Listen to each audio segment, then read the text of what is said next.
Welcome back to Mastermode Hardcore. This is the second part to my Mastermode Hardcore journey. The previous video I uploaded covered pre-hard mode, and this one will cover hard mode. Pre-hard mode honestly was pretty easy. I have the most experience with the early game, and pre-hard mode's bosses aren't too difficult. Hard mode is where it gets hard. Early hard mode is probably the most difficult point of this game. Everything has so much more health and hits like a truck. In fact, there are a lot of things that can just one-shot me this early, so I need to be extremely careful. Or at least I should be. While mining my hard mode ores, I almost died multiple times. I got stuck on mining the orichalcum I needed, and so I decided to sit in my AFK farm and fish for the remaining ore. And this has the added benefit of saving money for reforging, and potentially getting a little bit of adamantite or titanium early. I eventually got the orichalcum I needed, and so I grabbed a few potions and jumped into the caves for one extremely long yet very careful spelunking session to gather all of the adamantite I needed. Adamantite armor gives me a massive defense boost, making me a lot more confident in my survivability, so I decided to try and craft a new weapon. I decided to go to the Crimson Desert, and the 2 dark shards dropped pretty quickly. After that, it didn't take long to kill enemies on my Hell Bridge and collect the 10 Souls of Night, for which I was rewarded with the Onyx Blaster. My last piece of hard mode equipment to obtain was a pair of wings, an essential accessory. I grabbed enough Souls of Flight to craft a few pairs. Now equipped with decent hard mode gear, the game decided that I was ready for harder challenges. Needless to say, I threw myself underground to wait it out, until I saw that I had acquired an enchanted sundial. But the game wasn't done yet. Yeah, unlucky. At least I waited until I was a little more geared up. Still, any hard mode invasion is extremely scary. I looked up the damage that these pirates do, and it is rough. Some things just blatantly one-shot you, and everything else is at least a 2 or 3 shot, so I need to play this extremely carefully. I ended up just flying back and forth, shooting my Onyx Blaster down on the crowds. Stay moving, that will be the most basic tip that will help keep you alive.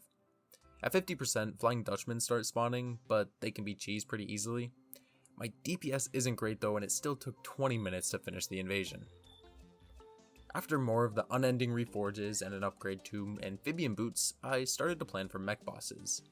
And originally I was planning to build a sky bridge for twins and just run with a unicorn or goat mount, and then fight Destroyer with hallowed armor.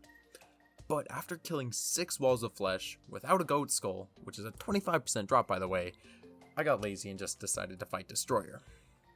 The Destroyer fight started really poorly as I instantly got rammed by the head, but I reined in my focus and the rest of the fight was pretty easy. Now equipped with the Mega Shark and an asphalt bridge, I decided to fight the other 2 mech bosses in the next night. I fought Skeletron Prime first, just in case my DPS was low and I couldn't finish them both in one night. But Skeletron was really easy. I was doing good damage and was able to take the head out without killing any arms. I got right to work with twins after that. They were also a cakewalk, surprisingly. Spaz can't really hit me if I just run straight on the asphalt bridge. And after he's dead, Retinazer isn't too difficult either. I just outrun or dodge most of his projectiles fairly easily with the asphalt bridge. But mech bosses are the easy part. Now it's time for the underground jungle. Plantera is already a difficult fight, but the regular enemies in the underground jungle hit like a truck too. Anyway, while waiting for Plantera bulbs and life fruit to spawn, I decided to fight the Queen Bee. Now, I know that in the last video I said that gunslingers don't get anything from Queen Bee, but that was a lie. After Plantera is killed, the Witch Doctor can sell vials of venom, which can make venom bullets. And other than Luminite bullets, venom have the highest base damage in the game, only sharing that spot with Nano. So venom bullets will be our best, highest damaging bullet, especially with the added venom debuff.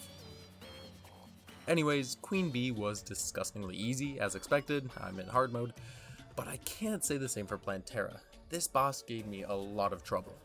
The first attempt despawned before I can even make it to the arena, and so after running around the jungle for a while to get another Plantera bulb to spawn, I was already stressed out. And eventually I found one, but I was not in a good headspace for the fight at that point. In the second phase, I was not dodging very well and took a lot of damage to her hooks and tentacles. Thankfully, I was able to recall out before I died.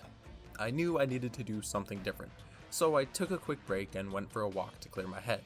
With a clear head, I saw something I could do to help. I took out a lot of the background walls so that her hooks wouldn't be in my way as much.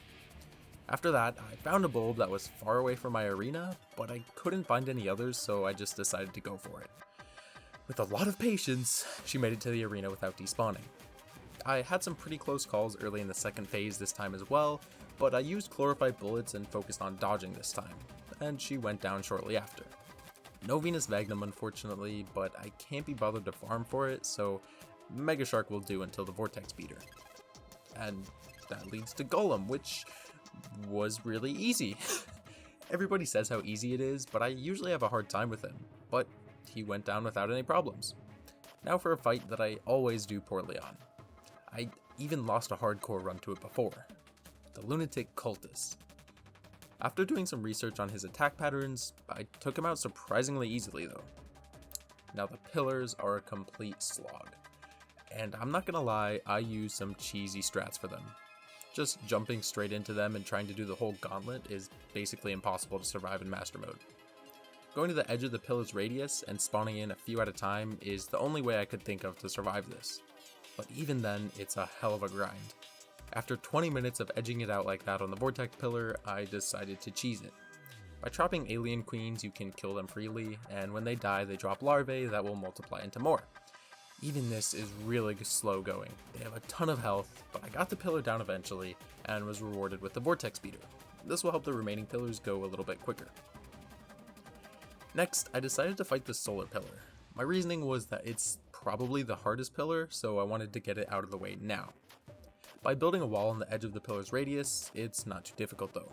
Corites can still charge through the walls, and it can be hard to dodge them if a Crawltipede's in the air. But other than that, it's a pretty simple grind. After this, I decided to fight the Stardust Pillar. It spawned on my jungle biome, which I wanted access to before the final Moonlord fight. I figured I should probably grab a few more Life Fruit and Venom Bullets. Now, I would love to say that the Stardust Pillar was extremely easy and went down without a hitch, but there was one point where I got extremely close to dying. A Stardust Cell hit me for 304, and I was extremely close to getting hit again before I recalled. Yeah, that was close. I didn't realize that the Stardust Cells do that much damage, but at that point, the shield was already down and I could kill the pillar safely. Now with only one pillar left, it was time for my final preparations. I grabbed some more Life Fruit, fixed my asphalt bridge up a bit, put some heart statues on it, made sure I was ready to craft the larger healing potions, and even built a little last resort box. I sent my spawn point in a box to the left of the asphalt bridge and hooked up a heart statue inside. If I ever get extremely low, I could recall as a last ditch effort and hopefully have some hearts waiting for me. With all that done, I went to the Nebula Pillar to finish it. I was ready. I was prepared. I should be fine, right? Oh, how wrong I was. Once I killed the Nebula Pillar, I was committed though. I quickly nabbed the fragments, recalled, and made the bigger potions, and waited. After a while, I popped my potions and was ready. As soon as he spawned, I would dash to the right and start shooting. But before he even spawned, everything went wrong. A wyvern came rushing at me right before the Moonlord spawned. I preemptively started running to deal with this unforeseen threat. It went down shortly after the Moonlord spawned, but the damage was done. I had lost my focus and was panicking. I wasn't paying attention to Moonlord's attacks and patterns, and I only survived a little bit thanks to my potions, heart statues, Hallow Armor dodge, and a couple of lucky Brain of Confusion dodges. I managed to survive this way until the two hands were down and the top eye was almost dead. But my luck can never hold out against such a formidable boss, and my poor playing caught up with me. I was already low when I took a massive hit from a True Eye's beam right as the Phantasmal Death Ray began to fire. I panicked and recalled and somehow survived and dodged the Phantasmal Death Ray, but I was already doomed. With a quarter health remaining, I couldn't get out and onto my asphalt bridge again. I kept getting caught by contact damage from the right hand. Eventually I made it over, but as soon as I touched the asphalt, I dashed to the right to get the hell out of there. But I think a slime spawned on my bridge because I hit something in my dash and bounced back inside of the Moonlord's attacks. After that, 291 damage from a True Eye of Cthulhu was more than enough to finish me off. So I couldn't beat it. I couldn't beat Mastermode Hardcore alone. But I learned a lot and got pretty unlucky. Having the wyvern and slime spawn in at the exact times they did was pretty unfortunate, and I might have survived had that not happened. But if I had played better and prepared more, I wouldn't have to rely on good RNG to survive. I should have saved more gel throughout the run to make a longer asphalt runway. Turning around is really difficult and messed up my groove, leading to a lot of damage. I also could have played some music that would have helped me get in the zone, because my concentration was blown from the Wyvern. Even then, I was really close. I think I could have taken out the top center eye, and then I would have been fine. It was really low, and the Phantasmal Death Ray was what forced me to recall. But despite losing, I'm still very happy with how I did. I managed to defeat the Lunatic Cultist alone, which was my previous best, with a weapon class restriction as well. Like, I was only using guns. Had I allowed myself to use summons for extra chip damage or just any other weapons, I think many portions of this run could have been a lot easier.